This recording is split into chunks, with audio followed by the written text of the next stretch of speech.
Oke, tanpa berlama-lama kita langsung masuk ke Desperado Jomblo, Living Your Singleness. Apa semua orang harus nikah? Pada kenyataannya lebih banyak perempuan daripada laki-laki di dunia ini. Berarti akan ada beberapa perempuan yang gak ada pasangannya. Jangan lalu sesama perempuan berpasang-pasangan gitu maksudnya. Urusan kelahiran, kematian, punya anak, pasangan hidup itu kedaulatan Tuhan. Kita gak pernah ngerti. Bener gak? Kita gak bisa milih lahir di mana, lahir di keluarga seperti apa, punya orang tua seperti apa, kita gak bisa lahir gimana. Kalau saya bisa memilih saya lahir seperti apa, yang pertama-tama saya akan minta hidung saya dinaikin 2 cm sama Tuhan. Haleluya. Apa semua orang harus menikah? Matius 19 ayat 12. Jangan fokus di hidung saya, baca firman Tuhan. Sama-sama. Ada orang yang tidak dapat kawin karena ia memang lahir demikian dari rahim ibunya. Dan ada orang yang dijadikan demikian oleh orang lain. Dan ada orang yang membuat dirinya demikian karena kemauannya sendiri, oleh karena kerajaan sorga. Siapa yang dapat mengerti, hendaklah ia mengerti. Jadi pertanyaan saya, apa semua orang harus menikah? Tidak. Firman Tuhan jelas bilang, ada yang gak bisa nikah karena lahir demikian. Ada yang gak bisa nikah karena dibuat oleh orang lain, patah hati contohnya sampai gak bisa jatuh cinta lagi. Yang ketiga, orang yang mengambil keputusan gak mau menikah karena kerajaan sorga, seperti Rasul Paulus contohnya. Orang tuh semua ribut, pengen kawin, pengen nikah, gak punya pacar, stres sekali hidupnya. Saya mau kasih tahu, apa nikah gampang ya? Yang udah nikah pengen pisah. Semua orang yang masih single, masih jomblo berpikir tujuan hidup menikah adalah untuk bahagia. Tapi saya mau kasih tahu sebagai orang yang sudah menikah, bahwa kalau orang perlu menikah untuk bahagia, kenapa orang kawin cerai juga? Bukan masalah tentang apa nikah itu harus, tapi apa kehendak Tuhan untuk kita. Amsal 16 ayat 3 bilang gini, serahkanlah perbuatanmu kepada Tuhan, maka terlaksanalah segala rencanamu. Tuhan membuat segala sesuatu untuk tujuannya masing-masing. Bahkan orang fasik dibuatnya untuk hari malapetaka. Saya percaya bahwa eksistensi kita di dunia ini ada purpose Tuhan di balik semuanya. Jangan fokus kepada apa yang kamu mau. Kapan gua nikah, sama siapa gua nikah, gua harus nikah sama siapa. Dengar, pergumulan kita yang harus jadi fokus kita sekarang adalah apa kehendak Tuhan buat kita. Mari baca sama-sama apa kata firman Tuhan bagi para single. 1 Korintus 7 ayat 32, sama-sama yuk. Aku ingin supaya kamu hidup tanpa kekhawatiran. Orang yang tidak beristri memusatkan perhatiannya pada perkara Tuhan, bagaimana Tuhan berkenan kepadanya. Ayat 34, perempuan yang tidak bersuami dan anak-anak gadis memusatkan perhatian mereka pada perkara Tuhan, supaya tubuh dan jiwa mereka kudus. Ayat 35, semuanya ini kukatakan untuk kepentingan kamu sendiri, bukan untuk menghalang-halangi kamu dalam kebebasan kamu, tetapi sebaliknya supaya kamu melakukan apa yang benar dan baik dan melayani Tuhan tanpa gangguan. Dengar baik para jomblo-jomblo, single-single sore hari ini. Don't worry, be happy. Firman Tuhan berkata, aku ingin supaya kamu hidup tanpa kekhawatiran. Berhenti ngabisin waktu, khawatir gak kawin-kawin. Harusnya fokus kita adalah memusatkan perhatian kita pada perkara Tuhan tentang ini. Apakah Tuhan berkenan sama hidup saya? Poin saya yang pertama ini saya mau bilang gini. Enjoy your singleness. Don't worry. Dengar baik. Nikmati masa hidupmu sebagai single maupun jomblo. Karena segala sesuatu dalam hidup ini ada musimnya. Segala sesuatu dalam hidup ini ada waktunya. Kalau hari ini kamu lagi jomblo, nikmatin aja. Don't worry, be happy, itu kata firman Tuhan. Nah, saya ingin mengupas 10 benefit jadi jomblo. Percayalah, sebagai perempuan yang sudah menikah dan punya anak, saya mengatakan ini sebagai kerinduan yang tidak pernah terrealisasikan. Oke. Yang pertama, mau traveling kemanapun, berapa lama pun, tenang selama masih ada tabungan. Karena tidak ada yang perlu diurus, dikhawatirkan dan ditinggal di rumah. Kalian jangan fokusnya gini, gak ada yang ngangenin gue. Hei, lihat sisi baiknya. Lu bisa pergi kemana aja, kapan aja, berapa lama pun, tanpa perlu ada yang dikhawatirin di rumah. Tahu gak cerita tentang saya udah keliling Indonesia 12 tahun tapi gak pernah jalan-jalan? Ironi gak menurut kalian? Keluar masuk Sumba, keluar masuk Papua, keluar masuk Mentawai yang katanya indah, keluar masuk semua pulau di Indonesia yang katanya sorga. Saya belum pernah ke pantai, belum pernah ke danau Nihiwatu, whatever they call it, belum pernah lihat dengan mata kepala saya. Kenapa?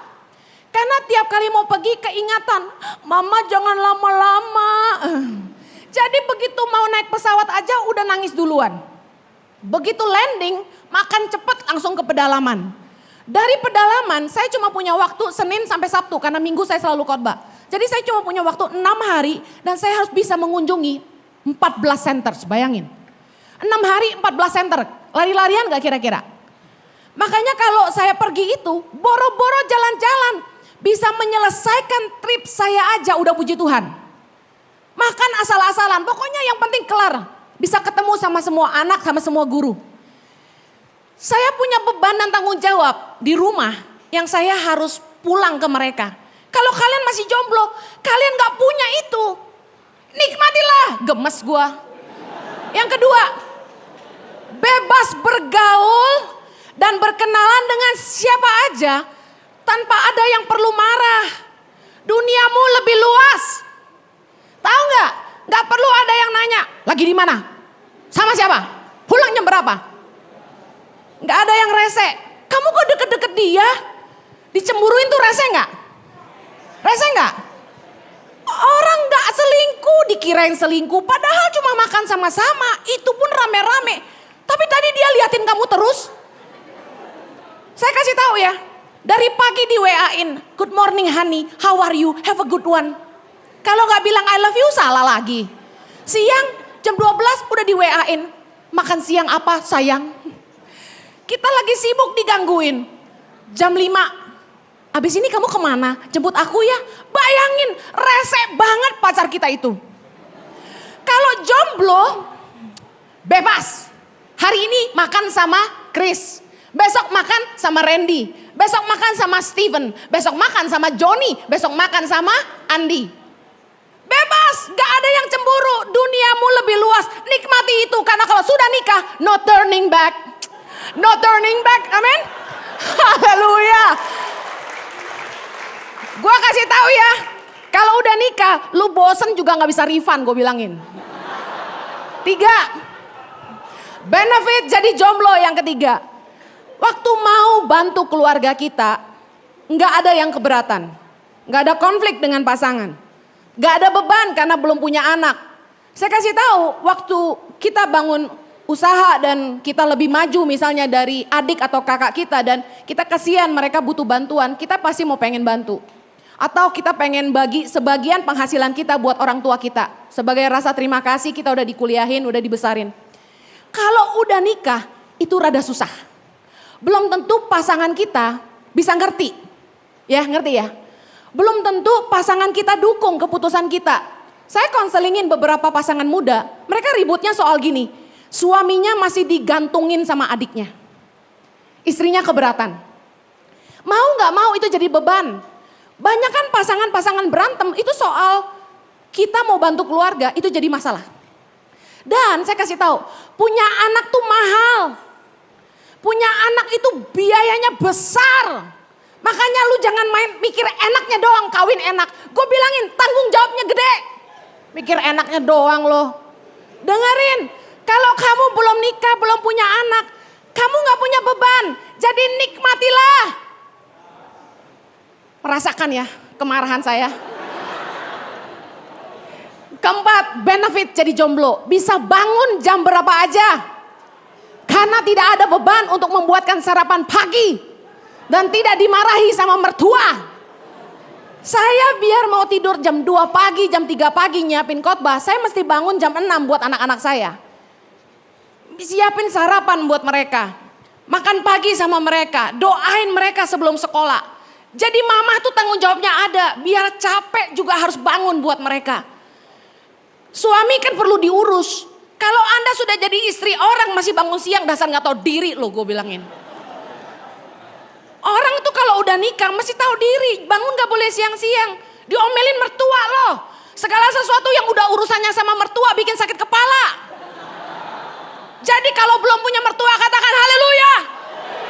Yang kelima, mau makan apa aja gak perlu ngalah. Gak perlu bisa masak, tidak masalah. Kalau udah punya pasangan, ya Allah, mertua aja tanya, kamu bisa masak? Gitu. Kita nggak masak lebih jago dari dia, kita jelek banget di matanya. Suami saya kalau udah urusannya spaghetti sama sayur asam, nggak boleh ada orang lain yang masakin. Henny Kristianus, turun kamu. Masakin buat aku. Dia suka masakan saya, tapi khusus 2 itu aja. Bisa kebayang limitation seorang Henny Kristianus gak jago masak. Tapi lumayan ada yang suami saya suka gitu loh. Tapi saya kasih tahu ya, gak semua perempuan pintar masak, tapi paling gak harus bisa masak. Tapi kalau kamu masih single, itu gak usah dipusingin. Berbahagia gak? Dan kalau makan gak perlu ngalah, saya mau cerita. Saya itu doyan buntut gurame goreng garing. Saya gak suka dagingnya, saya suka buntutnya. Anak saya 3 doyan buntutnya juga. Lah kita kalau pesan gorame goreng garing mau pesan berapa coba? Anak saya 3 masa pesan 3? Paling banyak saya pesan 2. Itu pun karena dengan cinta ya. Saya bagi buntutnya, 1 buat Chloe, 1 buntut buat Zoe. Axel dapat sirip-siripnya. Saya bilang ini gaying. Mamanya gigit jari doang saudara. Saya ngalah sama anak saya karena tiap kali makan dia suka makanan saya juga, namanya juga anaknya. Saya kasih tahu, mumpung kamu belum punya pasangan dan belum punya anak, makan apa aja yang kamu mau makan. Haleluya. Yang keenam, mau berambut gondrong, mau botak, mau dandan, mau enggak, mau berbulu, mau enggak, mau mandi, mau enggak, gak masalah. Karena gak ada yang protes dan gak ada yang komentar, gak ada yang ngatur-ngatur kita. Kalian yang jomblo tuh harus bersyukur. Saya bersihan aja mandi sehari 3 kali. Masih kurang buat Jojo, bayangin. Saya kasih tahu ya. Mumpung kalian masih jomblo. Bener-bener nikmatin deh. Kalau udah nikah, aduh. Banyaklah aturannya. Yang ke-7. Bebas mengejar karir setinggi langit. Nggak ada beban moral sama pasangan. Khususnya suami-suami yang berpenghasilan lebih rendah. Banyak pasangan yang ribut. Karena suaminya merasa gengsinya kena. Ketika istrinya lebih terkenal, lebih sukses, penghasilannya lebih besar, itu suami kadang-kadang agak terganggu. Harga dirinya terganggu. Nah, mumpung kalian masih single, masih jomblo, saya kasih tahu, bangun karirmu setinggi langit. Fokus bangun usahamu. Kamu bisa punya waktu lebih banyak di situ. Kalau udah berkeluarga, waktunya terbatas. Kamu jarang di rumah, istri bisa marah. Punya waktu yang lebih panjang di tempat kerja, gak masalah. Pulang jam 10 pun gak masalah. Tapi kalau udah nikah jadi masalah, percayalah. 8, benefit jadi jomblo. Melayani lebih maksimal, gak pusing tidur di mana. Tapi hati-hati tidur sama siapa ya. Makan apa dan pulang kapan. Kalau kalian masih single, ini nih luar biasa. Saya percayalah, kalau saya waktu itu masih jomblo dipanggil Tuhan, saya jamin saya akan lari lebih cepat dan mengerjakan jauh lebih banyak. Herannya kalian yang lebih jomblo dari saya hari ini, nggak mau menggunakan kejombloan kalian untuk mengerjakannya maksimal. Harusnya kalian merasa terchallenge. Masa dia emak-emak anak 3 bisa kemana-mana, gua kagak. Nah gitu dong. Saudara dengar baik, yang 9. Mau beli apa aja, tidak ada yang melarang dan tidak ada yang tanya, berapa tuh? Aduh saya beli apapun Jojo tanya, emang butuh? Beli apapun tanya, itu berapa? Baru ya? Aduh padahal gini-gini kan kita cari duit juga. Tapi tetap yang namanya menikah gak bebas pakai uang. Nah kalau kalian masih single, masih jomblo, kalian kerja, kalian cari duit sendiri, kalian nikmati sendiri. Nikmati itu, gak ada yang marah-marah. Kita kan mesti bayar uang listrik di rumah. Tuh nggak ada ya. Nikmati itu. Yang ke-10. Bisa membahagiakan orang tua dan orang banyak tanpa harus khawatir tabungan cukup gak buat masa depan anak cucu. Mumpung kalian masih single, saya kasih tahu. Bahagiakan orang tuamu. Balas budi mereka. Bayarin mereka ke Israel. Ikut Om Jojo ya. Nikmatin hidup kalian bersama orang tua. Karena akan ada momen di mana kalian menikah dan kalian harus fokus. Keluarga inti buat kamu bukan lagi papa mamamu gitu loh. Ketika kamu nikah, yang jadi keluarga inti itu istri dan anak-anakmu. Dan di situ kamu akan merasakan betapa hatimu sebenarnya luka. Kamu harus meletakkan prioritas yang berbeda. Makanya waktu masih single, nikmatilah masa singlenessmu. Jadilah berkat buat orang tuamu.